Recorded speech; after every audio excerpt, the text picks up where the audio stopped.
My name is Mariam Robinson. I'm from Jamaica, CEO of a bank there. And my question is, we talk a lot about inclusive growth, and we move towards the fourth industrial revolution and the massive disruption that's taking place. I'm trying to get a sense from the panel. How do you see this affecting small, kind of poorer economies as we really work to ensure we don't leave persons behind? Who's going to govern? Who's going to regulate this innovation and massive disruption that's taking place? I can do a couple quick takes on that. So this came up earlier and we didn't quite go there. Since we've had this technology, globally inequality has actually been dropping. Mm-hmm. So there's been a massive reduction of the proportion and the number of people that are in extreme poverty. And there's, because you can get information out, people are harder to rip off. You know, there is more fair trade. There are people know what the right prices are. So a lot of the story has been positive, but then some people, I've been hearing even here, that yeah, but then you're able to kind of create a ceiling. And then we see this grotesquely rising inequality in the OECD, right? So, and of course, so there are, again, people trying to put together new, interesting transnational coalitions. I know that India has said they've specifically chosen their area of AI is supporting the rest of the world. They want to be looking at applications that will help all the people that the big players are forgetting, right? And I think there are, Japan is trying to lead, partly because they don't see how they can make the investments that American companies and Chinese government have made. But they're doing it in a very positive way. They've apparently, I just heard this at my previous meetings, I'm not sure what this means entirely, but they've somehow become an extension of the GDPR. They've signed up to that. But I think, again, they would like to lead a lot of countries into having a very inclusive. So there are a lot of champions and a lot of, don't forget, one of the wonderful things is this whole AI for good kind of movement.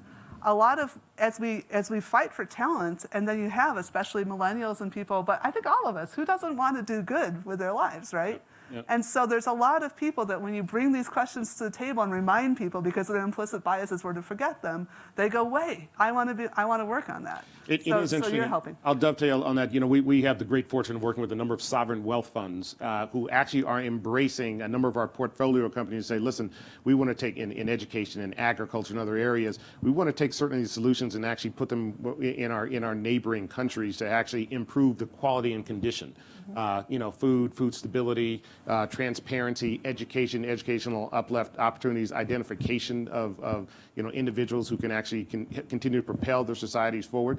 To me, that's quite encouraging. You know, for many years, you know, you think about it, oh, they're focused only on the amount of capital that they can create and capture, et cetera. But I am seeing an outreach on their side, and fortunately, we're able to respond with actually real tools, systems, and solutions that are leveraging current technologies and future, the AI technologies of how do you become predictive in farming and how do you aid the farmer there. What's actually growing well today for your neighbor that you need to change in what you're doing so you can actually enhance your yields and decrease your losses, those sort of things. Take your crop to a better place to actually sell it at a different price that may change a complete condition. Micro loans, micro lending, all those sort of dynamics which are mobile enabled, latency, defined in some respect, I think will continue to create the overall uplift so long as you have those people who are focused on it. But again, oh, sorry. Yeah, you want to finish, please. Let me, just within agriculture, I just saw a fantastic new paper the paper isn't out even, I just saw it presented by Salon Barakan and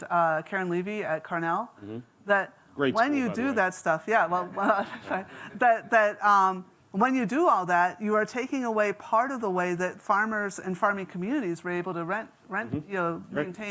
maintain their integrity. Right. Mm-hmm. And so there is a concern that then all the power winds up somewhere else again, in say Monsanto or something, mm-hmm. and that the communities no longer had their specialist knowledge, which was the way they were able to maintain their household income. Yeah, right. So again, we've got to solve some other redistribution issues. There's always the dynamic, right? The lurching of it. Brian? AIG and 6 or 7 other insurance companies got together, created something called Blue Marble to provide microinsurance. And the idea was we knew individually we couldn't create anything, but we thought collectively we could, provide better solutions to create markets and do what we do, which is basically social good anyway. What I was surprised about was I was right and wrong. I was right that we couldn't do it alone. as 7 insurance companies, we need each other. We needed a bigger ecosystem, and people came from all over the place. So whether it's satellite imagers, or it's the seed manufacturers, or it's people who develop technology that can monitor health plant, all come because they all want to, for different reasons, to do the same thing. And so we're providing insurance to micro farmers in Zimbabwe,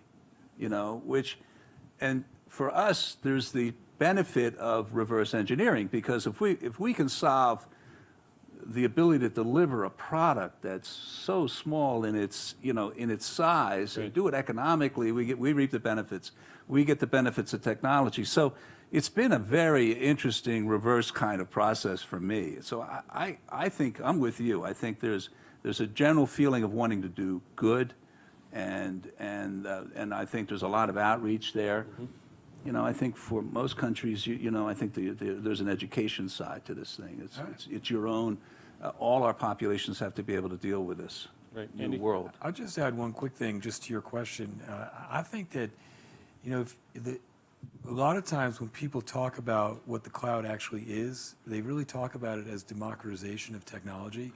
And so I think it's when you think about smaller countries having access to the same capabilities and helping solve some of the inequalities that may exist based on where you are, I think it's a great playing field leveler. And we have customers in 192 countries, even though we only have infrastructure in probably about 20 of them. And it's just because they have access, because it's all through the cloud and through APIs, they have access to that technology, and not just the infrastructure, but actually the software, where they only have to pay for what they use. And so it's kind of amazing how many entrepreneurs and how many startups have gotten going and that have, global end users from all kinds of countries that really just wasn't possible before. Yeah, it's